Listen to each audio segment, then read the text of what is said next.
Alright people, I started this and now Frank's voice has got in the middle of it. Not that he actually did a video. You know, his whole, well, the math is wrong for him. Okay, I'm going to link the two Wikipedia articles that are important here. Here's the problem, as far as I can tell, with the math.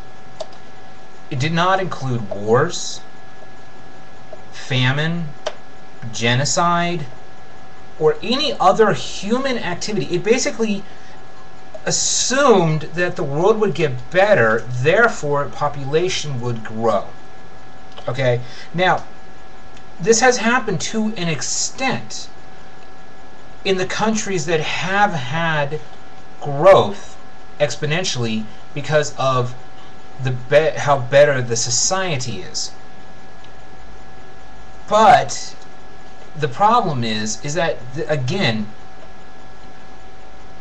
millions of people were wiped out, billions almost were wiped out because of World War II, plus World War I, plus how many ever other wars there's been. You can start, you know, every time that there's a war started, start checking people off, so those numbers get repressed. So the world population actually would be much higher if there was not wars or famine or any of the other major disasters that happen. So his model would be correct if none of that was true. But guess what? All of that happened. Therefore, his model, flawed. It does not take into account variances that just, you know, that don't work. I mean, this is a guy who knew that his mathematical reasoning was wrong. He knew it was wrong, so he actually tried proposing second types, proposing solutions to his problems.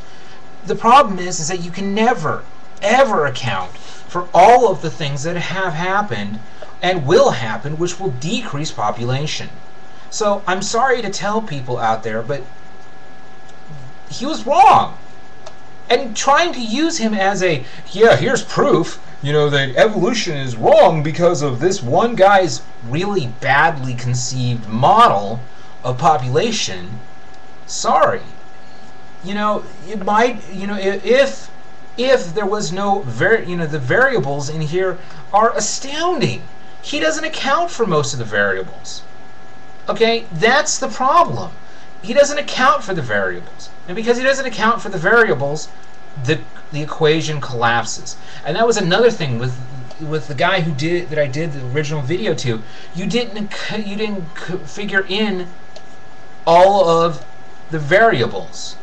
Okay, the nearly the several hundreds of millions, almost billion people that died during World War II, the people that died during World War I, the people that were wiped out because of the Black Plague, people that were wiped out because of all of the other millions of things that have happened throughout the history that has killed people. Sorry, but also but also the math problem doesn't work because it doesn't account for death. It doesn't account for death. Okay, a generation. You know, you're not counting. You're not saying, oh, every 20 years, every let's say hypothetically, for the fun of it, every 50 to 100 years, this entire group of people drops out of the equation, and the offspring of those people then take their place. Okay. You're not dealing with generation shifts. Again, the variables in here are massive. The bottom line is, humanity has been around for a long-ass time, thousands and thousands, millions of years, and that's how long it took to get where we are with the variation we have.